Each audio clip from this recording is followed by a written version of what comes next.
안녕하십니까. 1월 4일입니다. 제이슨의 세상을 본다. 오늘 네 번째 시간을 시작하겠습니다. 오늘 다룰 주제는 중국과 대만 간의 갈등에 대한 이야기입니다. 엊그제 1월 2일입니다.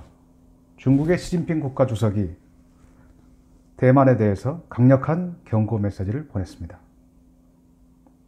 설명을 해보겠습니다. 중국은 평화적 통일을 가로막는 외부 간섭이나 대만 독립 세력에 대해서 무력 행사를 포기하는 일은 없을 것이다. 필요한 선택지로 유보한다. 그리고 대만은 중국의 일부이며 어떠한 세력도 이를 바꿀 수 없다. 강력하게 경고를 합니다. 그리고 일국 양제, 원 차이나 투 시스템스, 일국 양제 하에서의 통일을 언급합니다. 끝으로 대만은 중국 본토로 통일될 것이다. 그리고 이를 위해서 중국은 군사력 사용을 배제하지 않겠다. 새해 벽두부터 날아온 시진핑 주석의 대만에 대한 강력한 경고입니다. 대만 총통이 발끈합니다. 바로 그날 신년 기자회견을 통해서 차이잉원 총통이 얘기를 합니다. 시진핑 국가주석의 일국 양제 접근에 따른 대만과 중국 간의 통일은 거부한다. 중국은 중화민주공화국, 즉 대만이 존재하고 있다는 사실을 직시해야만 된다. 맞받았습니다. 중국과 대만 관계를 한번 살펴보겠습니다.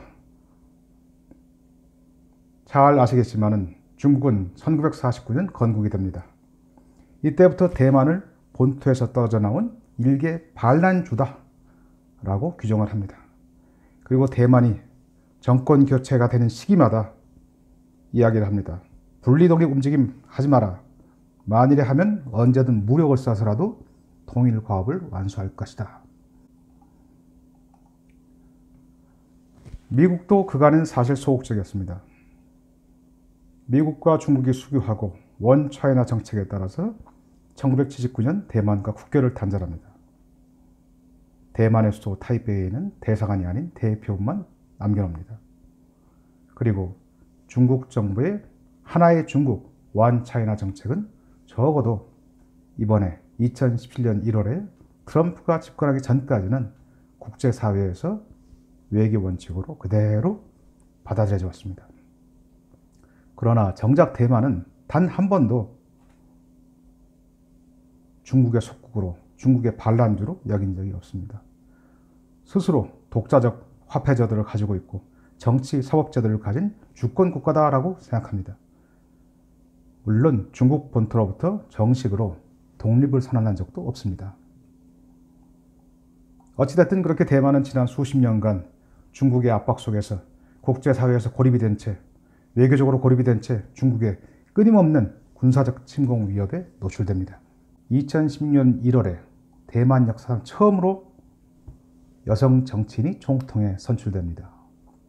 차이잉원 총통은 집권하자마자 군사력을 강화합니다. 그리고 중국의 영향력에서 벗어나라는 노력을 본격적으로 시작합니다. 그러자 중국으로서는 당연히 화를 냅니다. 원 차이나 원칙을 지켜라.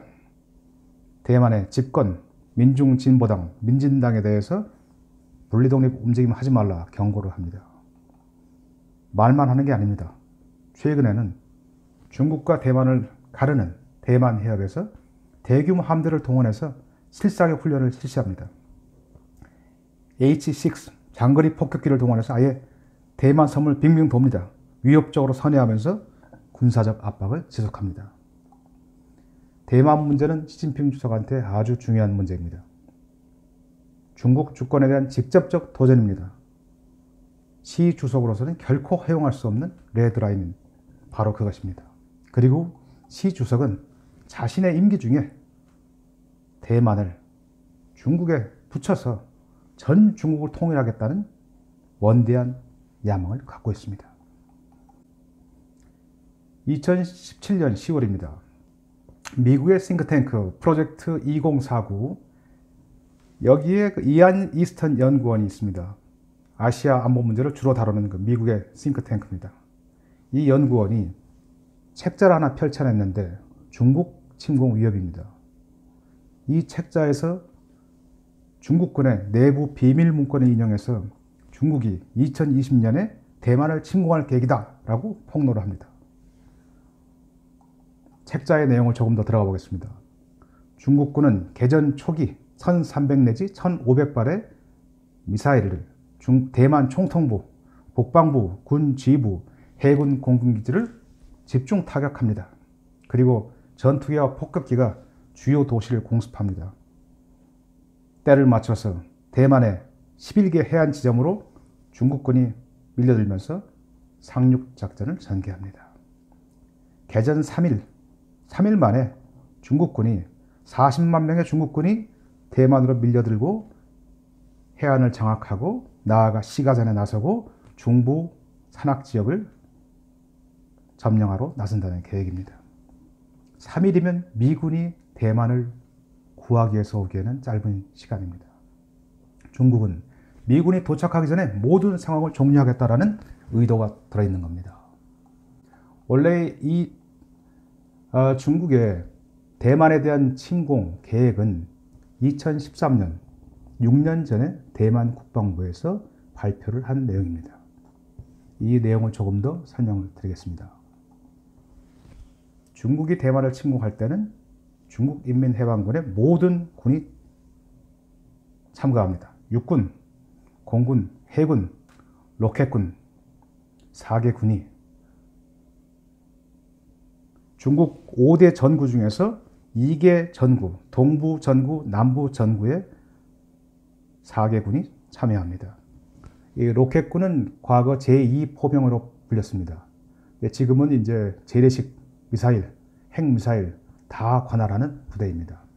육군, 공군, 해군, 로켓군 전부 참여해서 일시에 대만을 공격하는 데 나서는 겁니다. 개전 초기입니다. 중국이 탄도미사일, 크루즈미사일, 폭격기, 함정을 통해서 공습을 합니다. 대규모로 대만의 주요 시설들을 파괴합니다. 그리고 동시에 사이버 공격을 실시합니다. 대만 정부 기능, 민간 기능이 마비에 빠집니다. 국민들은 혼란에 빠지고 사기는 저하되고 과연 중국에 저항할 수 있겠느냐라는 불리한 상황이 전개됩니다. 중국 해군은 대규모 해상 봉쇄를 실시합니다.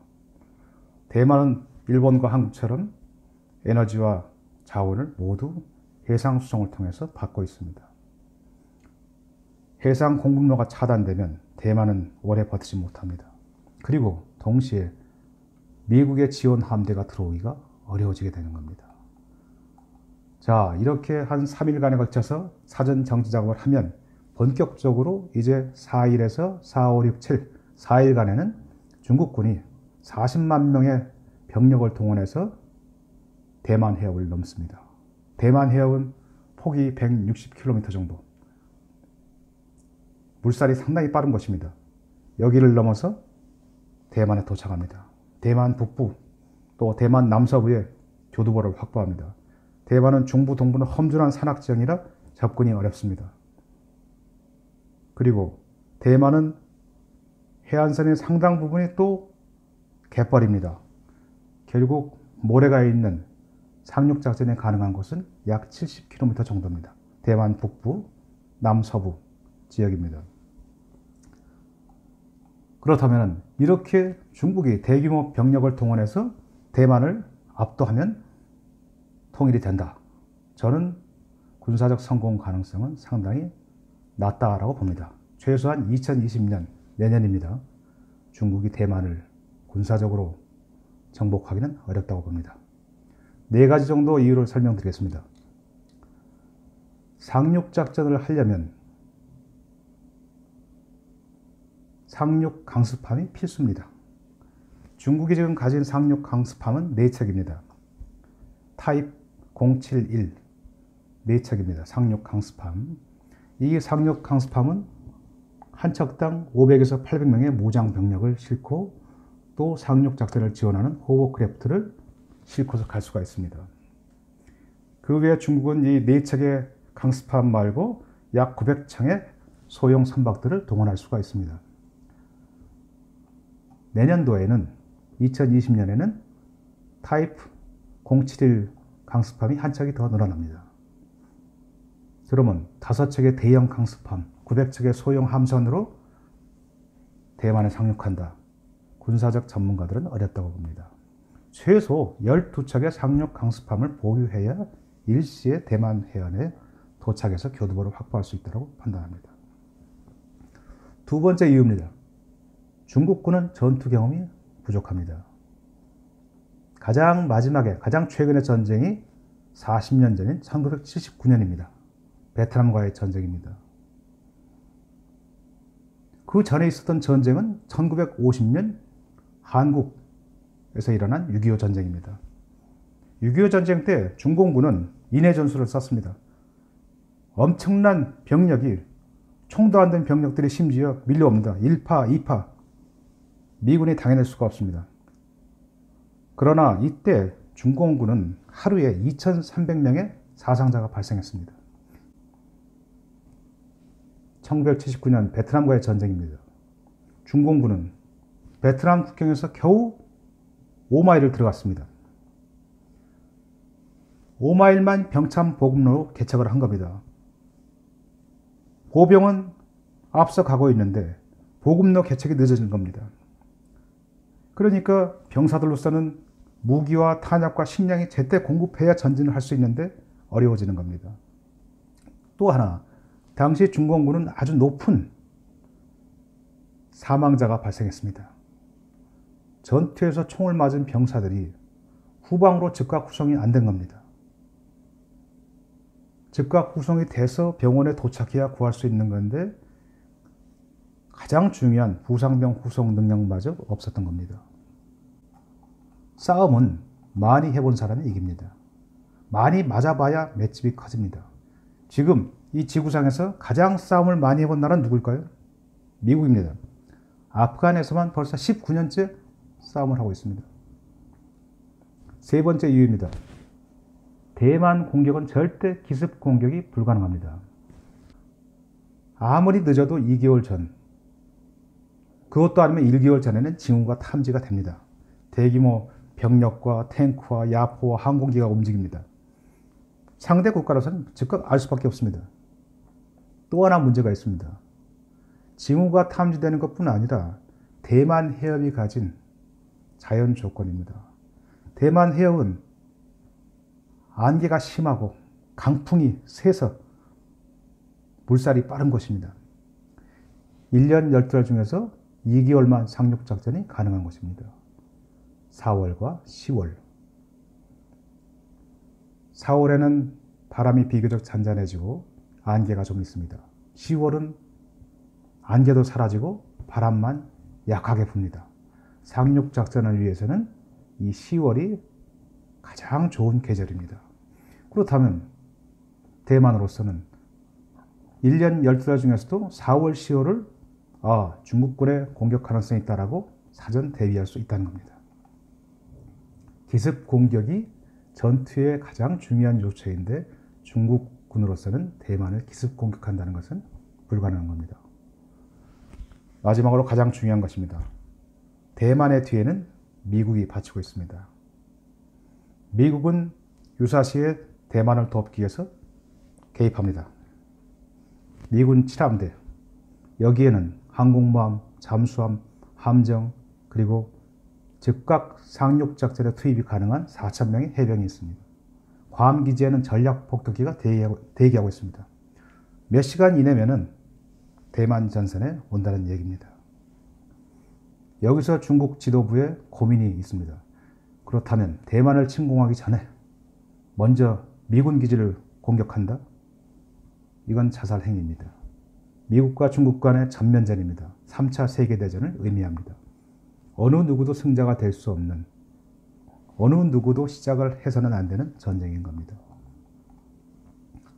대만 침공은 어렵습니다. 대만을 무력으로 침공하는 것은 어렵습니다.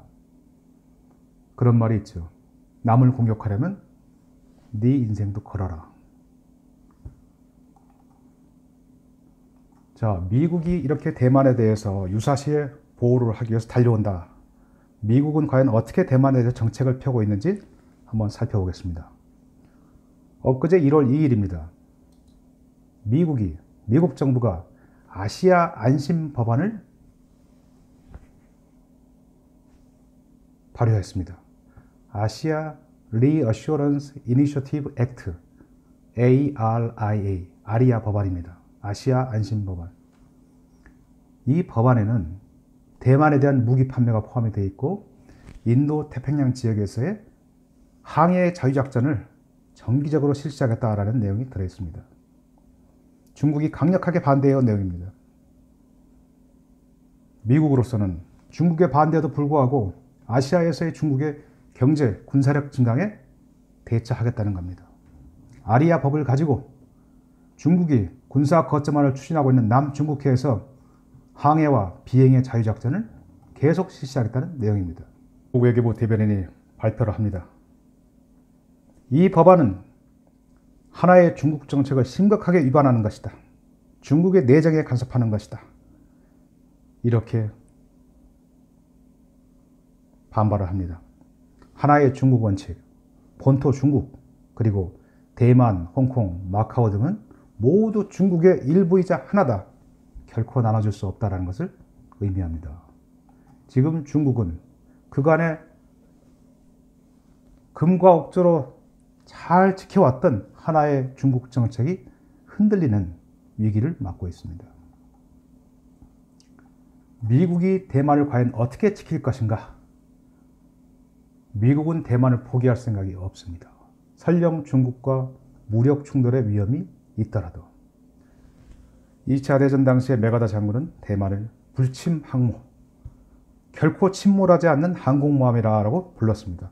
전략적으로 대단히 미국에 중요하다는 겁니다. 아시아의 안전을 위해서는 대만이 절대적으로 중요하다. 대만이 넘어가는 순간, 대만이 중국에 넘어가는 순간 일본, 한국의 남중국해를 통한 무역 항로는 위협에 처합니다. 우리 남한에 대한 북한의 도발은 시간 문제가 됩니다. 국제정세가 빠르게 변합니다. 트럼프 대통령이 2017년 1월에 집권을 했습니다. 2월, 3월, 4월 초에 시 주석이 미국을 갑니다. 트럼프 대통령의 초청으로 플로리다에 있는 마를라고 멋진 별장에서 만찬을 함께 합니다. 미중 관계가 정말 좋았습니다. 그러나 2017년 4월에서 6개월이 흘렀습니다. 2017년 11월 트럼프 대통령이 베이징을 방문합니다. 그리고 바로 돌아서서 중국을 이렇게 규정합니다. 중국은 미국 주도하의 국제체제에 도전하는 세력이다. 중국, 러시아, 이란, 북한을 대표적인 도전 세력으로 꼽습니다.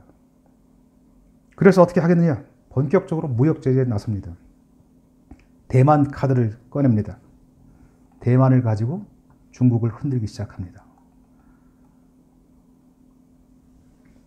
집권 첫 해인 2017년 하반기에 국방수권법에다가 대만과 미국 간의 군사교류를 포함시킵니다. 다시 작년 8월, 2018년 3월에는 미국과 대만 간의 고위 관료들이 상호 방문할 수 있다. 타이완 트래블 액트를 통과시킵니다. 두 건 모두 중국이 미중 간 관계에 악영향을 미칠 것이오 라고 적극 반대해온 사안들입니다. 그러나 이제 미국은, 트럼프 대통령하의 미국은 중국의 불만, 반발 거칠 것이 없습니다. 대만과의 관계 개선을 위해서 나아갑니다. 트럼프 집권 이후에 미국과 중국 간의 대만을 둘러싼 갈등 사례들을 한번 몇 가지 살펴보겠습니다. 방금 전 말씀드렸다시피 2017년 하반기에 2018 국방수권법이 통과되고 거기에 미국과 대만 해군 함정 간의 상호 교류가 포함이 됩니다. 중국 정부로서는 깜짝 놀랍니다. 전 세계에 있는 중국 공관들도 긴장을 합니다. 이때 미국에 있는 워싱턴 주재 중국 대사관의 리커신 공사가 입을 뗍니다. 미국 해군 함정이 대만 항구에 기항하는 순간 중국은 대만을 침공해서 무력 통일을 이룰 것이다 라고 경고를 합니다. 미국의 대통령이 서명한 그 법안에 대해서 대사관 내 서열 3위 공사가 입을 뗍니다. 중국의 외교부장도 아니고 주미대사도 아닙니다.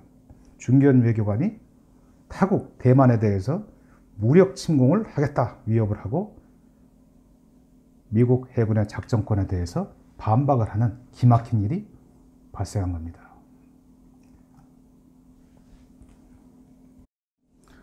또 하나 사례를 한번 들어보겠습니다. 2018년 4월입니다. 작년 4월에 미 국무부가 대만의 잠수함 국산화 계획에 대해서 마케팅 라이센스를 발급하기로 결정했습니다. 이건 어떤 이야기냐면은 미국의 방산기업이 대만에 재래식 디젤 잠수함 제조에 필요한 기술과 장비를 수출할 수 있는 길이 열렸다는 겁니다. 이제 미국이 그간 방어용 무기에 국한시켰던 대만에 대한 무기 수출 제한을 풀었다는 얘기입니다. 잠수함은 방어 무기가 아닙니다. 깊은 바다에서 보이지 않는 곳에서 적의 함정을 공격할 수 있는 궁극의 공격 무기입니다. 이제 머지않은 장래에 F-35 전투기가 대만 영공을 날아다닐 가능성까지 최근 거론되고 있는 겁니다. 잠수함이 심해를 조용히 항해하고 F-35 전투기가 대만 영공을 날아다닌다. 전혀 새로운 상황이 전개되는 겁니다. 잠수함이 왜 중요하냐 조금 더 설명해 보겠습니다.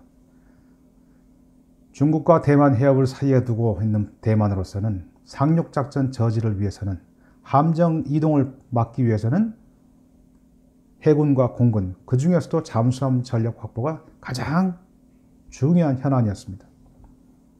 대만의 잠수함 전력 형편없습니다. 총 4척입니다. 2척은 1988년 30년도 전에 네덜란드에서 도입한 2600톤짜리입니다. 나머지 2척은 1973년, 이번엔 더 오래전이죠. 미국 해군이 훈련용으로 쓰라라고 준 2차 대전 당시에 건조된 2척입니다. 이 4척이 현재 대만이 가진 잠수함 전력입니다. 반면 중국은 수많은 대형 디젤 잠수함을 가지고 있습니다. 원자력 추진 잠수함까지 보유하고 있습니다. 잠수함 전쟁에서는 중국과 대만은 상대가 되지 않습니다.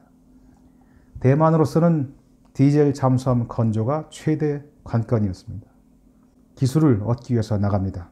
미국, 러시아, 영국, 프랑스, 독일, 네덜란드, 일본, 심지어 한국까지 문을 두드립니다. 그러나 어느 국가도 중국의 경제 보복을 의식해서 대만에 잠수함 건조 기술을 제공하려고 들지 않습니다.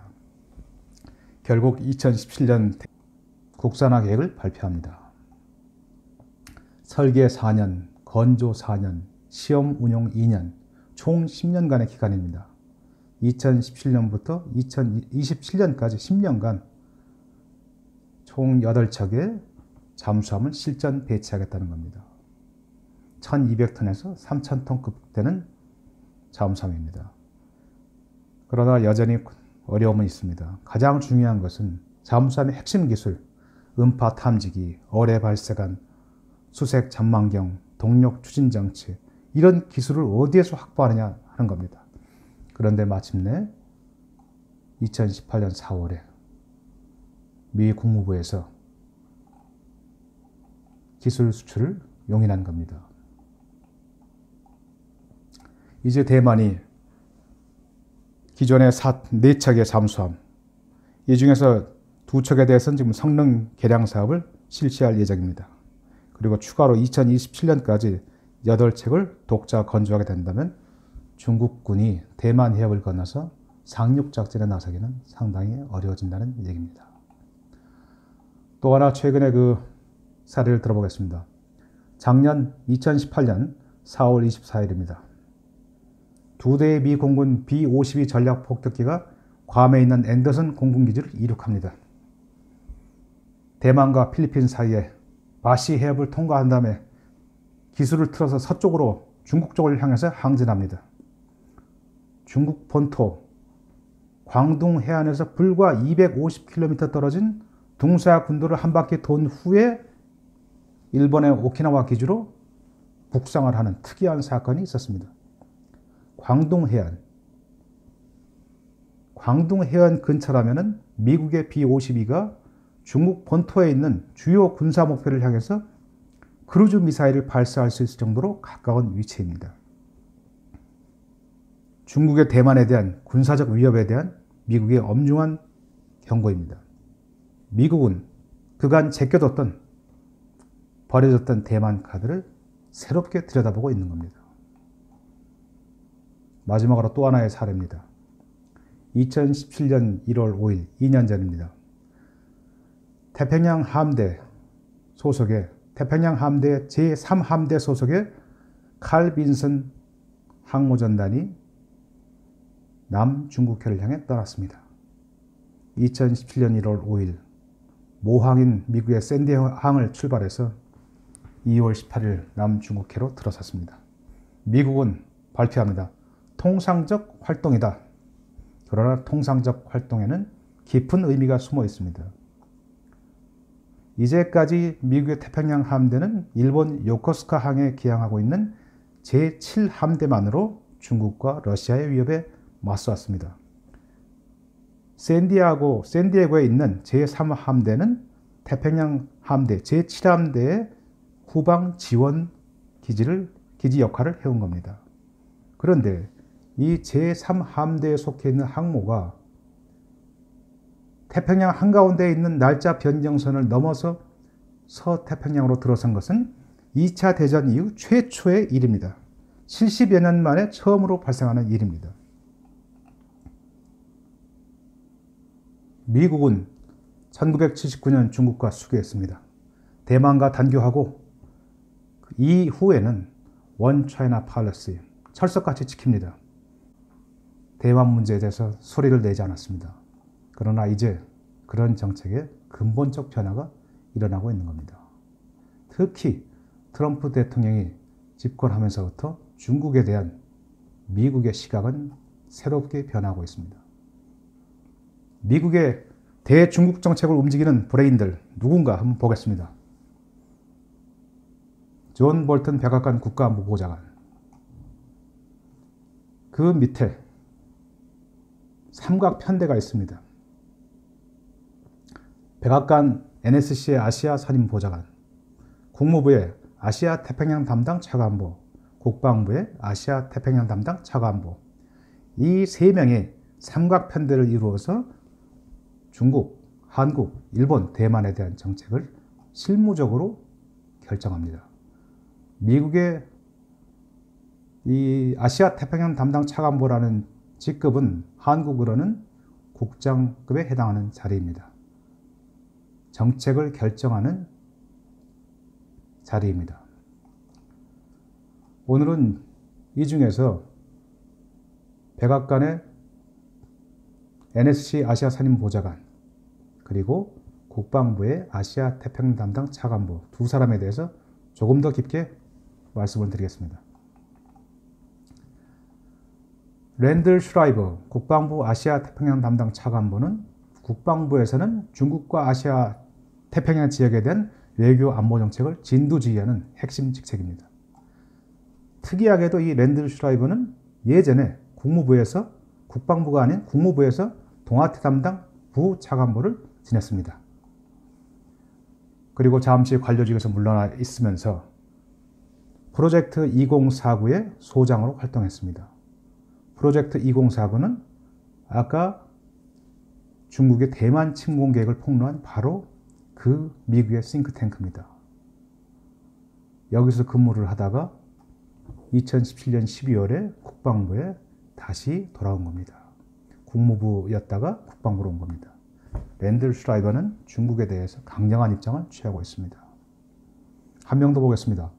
매트 포팅거, 백악관 국가안보회의 NSC의 아시아 담당 선임보좌관입니다. 이 자리는 백악관에 앉아서 국방부, 국무부 등 외교안보부서 실무 간부들과 수시로 만나면서 대중 정책을 조율하는 것입니다. 한국과 일본 등 미국의 아시아 정책을 최종적으로 조율하는 것입니다. 작년에 주한대사 설이 있었다가 낙마했었던 빅터 차 교수가 예전에 이 백악관 NSC의 아시아 담당 선임 보좌관직을 맡았던 적이 있습니다. 매트 포팅거 살펴보겠습니다. 포팅거는 대학에서 중국어를 전공하고 로이터 통신에 근무했습니다. 그리고 2001년도부터 2005년 사이에 월스트리트 저널의 베이징 특파원으로 근무를 했습니다. 특파원 시절에 그러다가 취재하는 도중에 중국 공안에 의해서 끌려갔습니다. 공안 요원들이 수첩을 착 꺼냅니다. 취재 수첩을 꺼내서 한 장씩 착착 찢어서 던져버립니다. 매트 포팅거 기자는 공포에 질렸습니다. 그때 그의 대중국관이 형성이 된 겁니다. 경찰국과 중국을 지탱하는 것은 경제발전과 사상 통제다. 매트 포팅거는 32살의 늦은 나이에 미 해병대 장교가 되기로 마음을 먹었습니다. 2005년의 일입니다. 그리고 동료 기자들에게 이렇게 얘기합니다.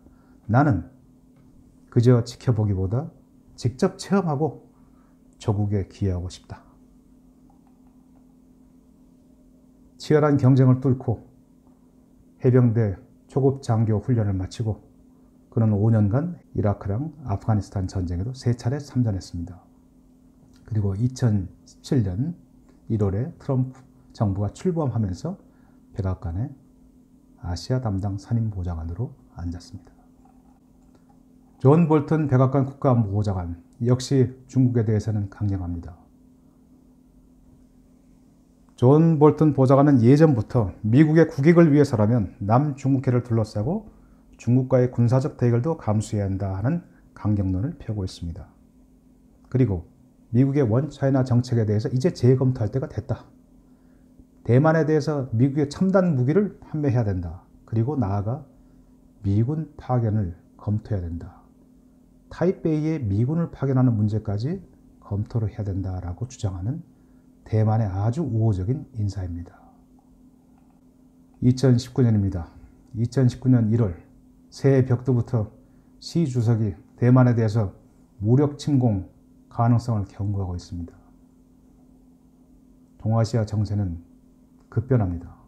금년도에 미국 해군 함정의 대만 방문은 거의 이루어질 겁니다. 중국은 발끈하고 대만 문제가 발등에 불이 됩니다. 그리고 미국은 인도 태평양 중시 전략을 본격적으로 시작합니다. 미국, 일본, 호주, 인도 4각의 대중 포위 동맹이 한결 더 구체화될 겁니다.